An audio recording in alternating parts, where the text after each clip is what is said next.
in this video, I'm going to show you how to set up and pack up the Danglemat. So the Danglemat will come packed up in the box and it'll be like this.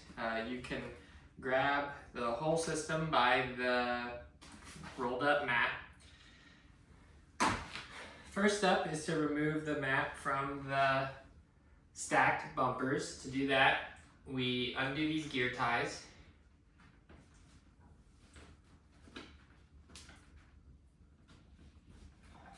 And then we can lift the mat out.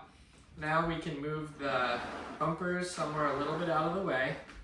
And then you want to roll the mat out wherever you're intending to play.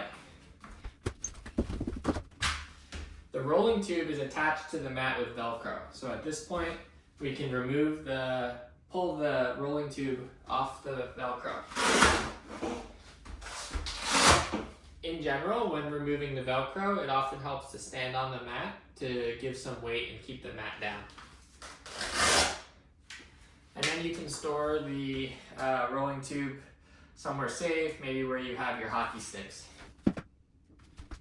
Okay, now let's go over the bumpers. So for these gear ties, I usually just leave them here while we're playing. You can push them down. I'm now gonna detach each bumper from the other bumpers and we'll lay them out to show you all the bumpers that we have. So there are two small 24-inch bumpers. And quick note, you'll notice this doesn't look so good. This is a prototype that I'm using because all the actual Danglemats we've produced thus far have been sold and shipped. So ignore the ugliness here. So two 24-inch bumpers and then four 48-inch bumpers. The last bumper on the bottom has this low profile piece of plastic. We can call it a low profile bumper. That's 48 inches as well. Now along one side of the mat, we will put two 24-inch bumpers in the corners and this low profile 48-inch bumper in the middle. That side should be the side where you're planning to stand and stick handle. So if you're using the mat to play Dangleverse, if I'm looking at the screen here, then I'll be standing here, and this side is the back of the mat with the small bumpers and the low profile bumper. Then all the 48-inch bumpers go in all of the other sides. So we can lay them out where they're gonna go.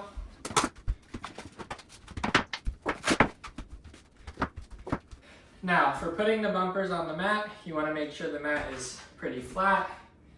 The flatter it is, the better. Yeah, you want to avoid wrinkles and stuff to make sure the puck can slide as well as possible. And I like to start in one corner and then alternate sides and work my way around to the opposite corner. To put these on, you just want to align the Velcro. So it often is best to align this corner with this corner of the Velcro here. And then once you've got that, you can lay it down and line it up along the edge. Now go to this side, to this corner. Now back to this side.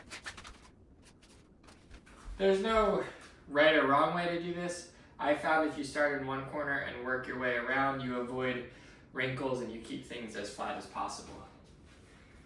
Now, for the little bumpers, you always want to align it to the corner Velcro and not to this Velcro. Reason being is the bumpers on this side don't always align exactly with the Velcro on the mat. So you want to start in the corner and work your way that way. I'll bounce back to this side. Then we'll do this one. Now, this one is not symmetrical. The Velcro is only on this side. So that's the side you want to line up. So it goes like this.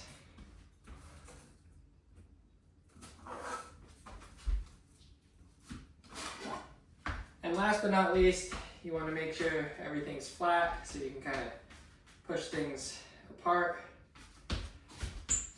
then drop the last bumper down. And that's it. Now, let's go over packing it up. So first step for packing it up is basically taking off all the bumpers and stacking the bumpers. There's no necessary order for taking these off. And again, I like to stand on the mat when I pull them off to kind of keep the mat down and help me pull it off. I would say if you're gonna pull one off first, it should be the low profile one, since that's the bottom of the stack of the bumpers.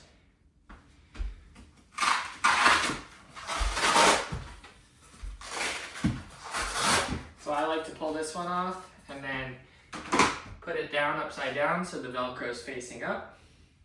Then I like to go to the 48-inch bumpers because that's what stacks on next on the bumper stack. Now for stacking them, you want to basically just align the Velcro to each other. So you'll see the Velcro is here on this side and here on this side. So we align it like this. Now at basically every step of the way, if you want to make sure you're doing it right, you should be able to lift the top bumper and everything underneath should come with it.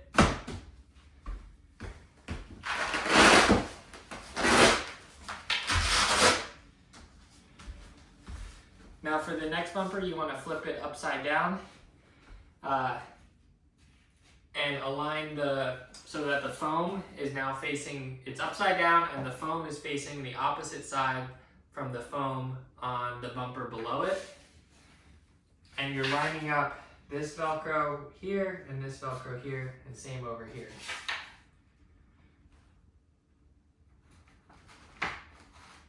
You can test it. Now this one's interesting because you can also look at these L's and they should basically flip over and form a rectangle of sorts.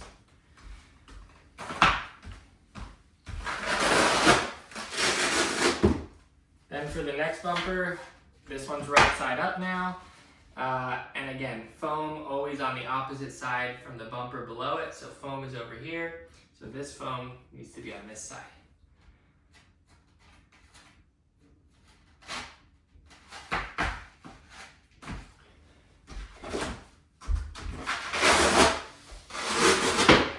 Last 48-inch bumper, we flip over.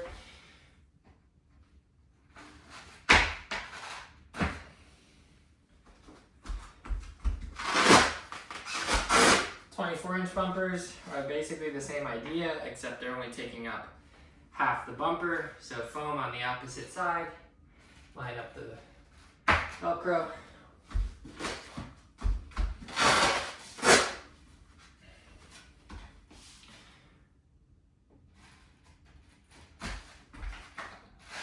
There we go. And you can move it off the mat. And now we need to roll up the mat. As I mentioned before, the rolling tube has Velcro that lines up with the Velcro on one short side of the mat. So I like to line up the tube right on the edge and then make sure the Velcro is lined up, and then you can just roll the Velcro on and it'll catch the Velcro on the mat. And then we just roll it up.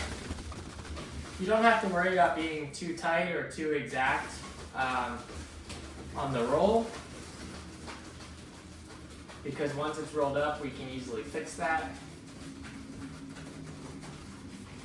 So once it's rolled up, you can stand it up and you can kind of even out your roll and also pull it a little bit tighter, and then you get a nice tight roll.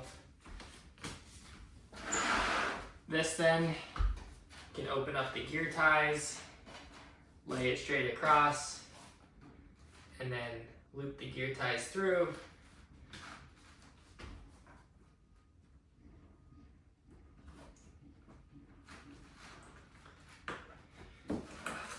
Now on this, I like to loop this gear tie underneath just to give it a little bit more support, and then you can carry the whole thing by the mat.